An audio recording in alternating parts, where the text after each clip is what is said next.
আগের বাংলাদেশ আর পরের বাংলাদেশটা ভিন্ন।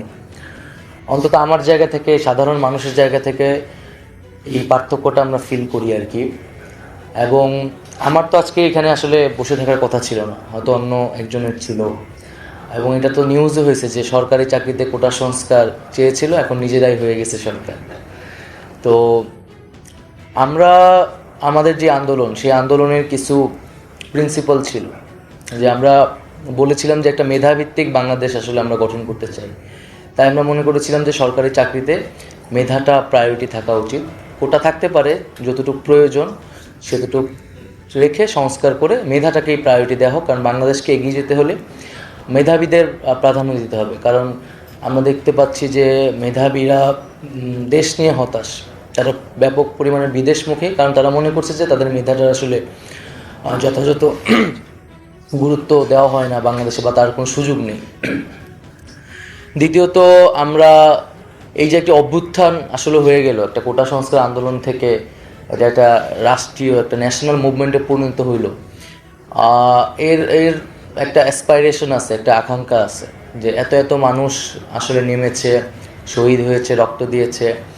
বাংলাদেশের ইতিহাসে 1971 সাল একটা যেমন বড় ঘটনা, আমরা একটা নতুন রাষ্ট্র, স্বাধীন সার্বভৌম রাষ্ট্র পেয়েছি, এরকম 2024-এর এই জুলাই অভ্যুত্থান আরেকটি বড় ঘটনা হিসেবে ইতিহাসে আসলে থাকবে।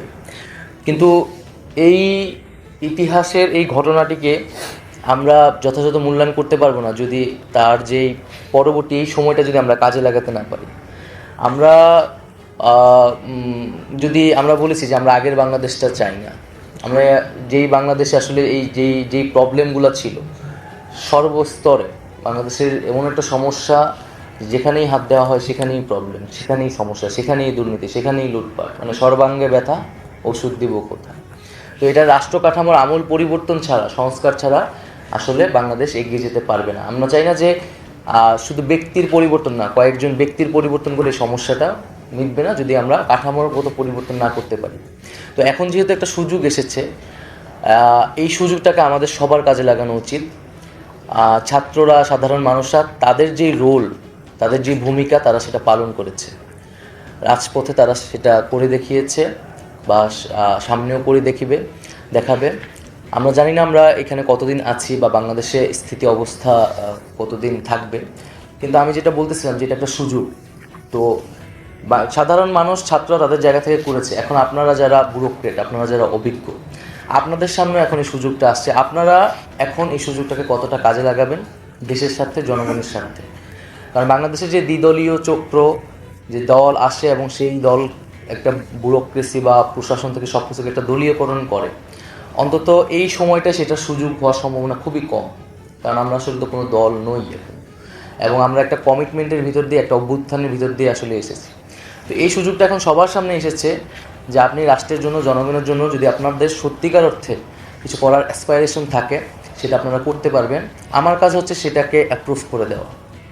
আমি এখানে এসেছি একটা জনগণ যা চায়, তা সেই সাধারণ মানুষের বক্তব্যটা, তার আকাঙ্ক্ষাটা, তাদের দাবিগুলো আমি এখানে উত্থাপন করব।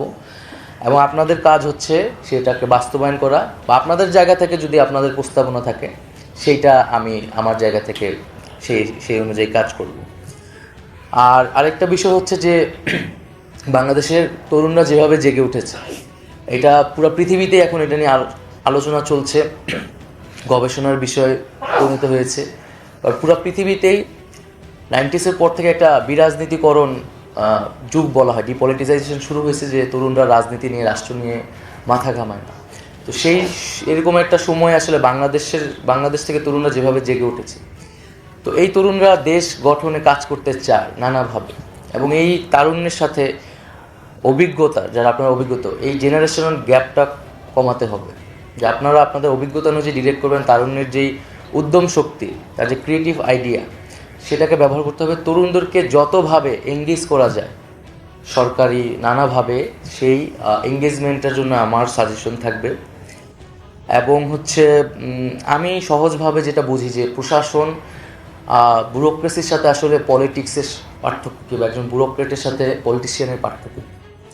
একজন ব্যুরোক্রেসির কাজ হচ্ছে যে কোনো একটা জটিল কাজকে সহজভাবে বাস্তবায়ন করা, সফিস্টিকেটেডভাবে বাস্তবায়ন করা, অ্যাকচুয়ালাইজেশন করা। ব্যুরোক্রেসির কাজ না কোনো পলিটিক্যাল পজিশন নেওয়া,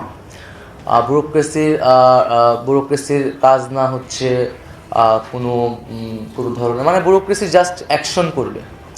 আর পলিটিশিয়ানের কাজ হচ্ছে সে পলিটিক্যাল পজিশন নেবে, সে সত্য বলবে, মিথ্যা বলবে, তার নানা ধরনের বক্তব্য থাকবে, সে জনস্বার্থের বিষয়টা দেখবে। আমি এখানে জনস্বার্থের বিরুদ্ধে কিছু হচ্ছে কিনা আমার কাছে সেটা, কিন্তু বাংলাদেশে যেটা হয়েছে যে ব্যুরোক্রেসি, গভর্নমেন্ট, মানে স্টেট, পলিটিক্যাল পার্টি, এগুলো সব একাকার হয়ে গেছে। বিজলি কেবলস যে কোনো স্থাপনার বৈদ্যুতিক সংযোগকে রাখে নিরাপদ। বিজলি কেবলস নিরাপদ আজীবন। প্রশাসনের লোকের কথা, রাজনীতিবিদের লোকের কথা মানুষ আসলে পার্থক্য করতে পারে না। পুলিশ কমিশনারের মুখের কথা আর একজন রাজনীতিবিদের মুখের কথা কোনো পার্থক্য নাই, তাদের ভাষাগত কোনো ধরনের পার্থক্য নেই। তো আমাদের এই পার্থক্যটা করা দরকার। এবং ব্যুরোক্রেসির মতো কাজ করবে, পার্টির মতো কাজ করবে। তো সেই জন্য আমার যেহেতু আমরা হয়তো কম সময়ই থাকবো, সো এই কম সময়ে আমার লক্ষ্যটা হবে যে মানে একটা দুটা কাজ করা, একটা চমক দেখানো, এটা আমার দরকার নেই। কিছু কাঠামোগত সংস্কার যদি করা যায়, আমি বারবার বলছি এটা আমার জন্য একটা অপরচুনিটিস, যে অপরচুনিটিসটা হয়তো একটা নির্বাচন আসলে আমরা জানি না কোন পার্টি আসবে, সেই অপরচুনিটিটা থাকবে না। সো এই সময়টায় যে স্ট্রাকচারাল চেঞ্জ, যেটা দীর্ঘমেয়াদী বাংলাদেশকে হেল্প করবে, এই ধরনের প্রস্তাবনা আমি আপনাদের কাছ থেকে প্রত্যাশা করব আর কি। সেই সংস্কারের কাজগুলো আমরা সর্বস্তরেই করার চেষ্টা করতেছি, রাষ্ট্রের জায়গা থেকে, একদম মন্ত্রণালয়ের ভিতরের জায়গা থেকেও। এটা হচ্ছে আমার একটা আপনাদের প্রতি আর্জি থাকবে। আর দ্বিতীয়ত হচ্ছে যে দুর্নীতির বিষয়টা, যে আমাদের দুর্নীতি একটা বড় সমস্যা। তো দুর্নীতির বিরুদ্ধে আমাদের অবশ্যই অবস্থানটা নিতে হবে। এবং এখানে আমি যেটা প্রথমেই বলেছি যে মেধাকেই সবচেয়ে বেশি গুরুত্ব দেওয়া উচিত। কোনো ধরনের পলিটিক্যাল ভিউজ, পজিশন, স্বজনপ্রীতি, এগুলোর কোনো জায়গা হবে না। এবং আপনাদের এখানে ব্যক্তির অনেক ধরনের ভিউজ থাকতে পারে, ইডিওলজি থাকতে পারে, বাট আপনি যখন ব্যুরোক্রেট, আপনি রাষ্ট্রের জন্য কাজ করতেছেন, জনগণের জন্য কাজ করতেছেন। এবং ব্যুরোক্রেসি মানে সেটা নৈর্ব্যক্তিক, সেটা নিরপেক্ষ, এই জিনিসটা বজায় রাখতে হবে। এবং দুর্নীতির বিষয়টা, এইটাও আমি আপনাদের কাছে প্রত্যাশা করব যে কোন ধরনের প্রসিডিউর নিলে, কোন ধরনের উদ্যোগ আসলে নেওয়া উচিত, যেটা আসলেই দুর্নীতিবিদদের সবাই বলে, আমরাও বলতেছি, কিন্তু আসলে কোন ধরনের ব্যবস্থা নেওয়া উচিত যেটা কাঠামোগতভাবে দুর্নীতিটাকে কমিয়ে আনবে, আস্তে আস্তে এটাকে শূন্যের পর্যায়ে নিয়ে যাবে।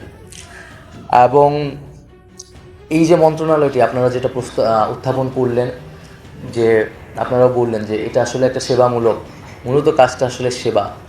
এবং মুশফিকুর সাহেবও যেটা বললেন যে এটা কিন্তু একটা মৌলিক অধিকারে আসলে চাহিদায় পরিণত হয়েছে।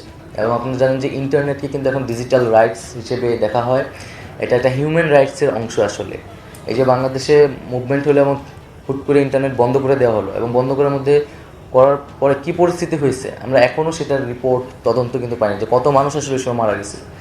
এটা কত বড় একটা জঘন্য, যে মানবতা বিরোধী একটা অপরাধ হয়েছে, কাজ হয়েছে, এটা আমরা হয়তো এখনও বুঝতে পারতেছি না। এটা আন্তর্জাতিকভাবেও এটা নিয়ে অনেক সমালোচনা হচ্ছে, যে ইন্টারনেট বন্ধ করে এখানে একটা গণহত্যা পরিস্থিতি তৈরি করা হয়েছে।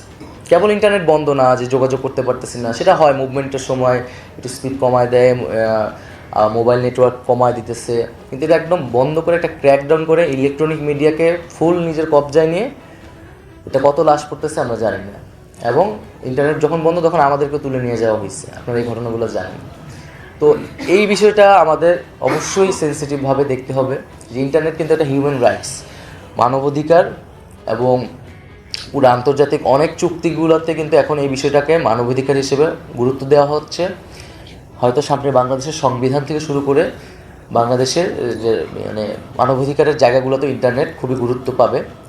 তো এইটা কিন্তু এই মন্ত্রণালয়কে যথেষ্ট পরিমাণে আসলে তার একটা যে ইমেজ কিন্তু নষ্ট করছে, এবং এই ইমেজটাকে কিন্তু পুনরুদ্ধার করতে হবে।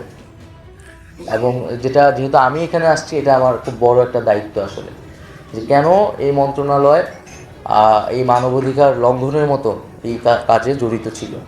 আর যেহেতু এটা সেবামূলক কাজ, এখানে এটার সুবিধাটা হচ্ছে যে একটা ছোট্ট কাজও যদি করা যায়, এর বিস্তৃতিটা হয় কিন্তু ব্যাপক।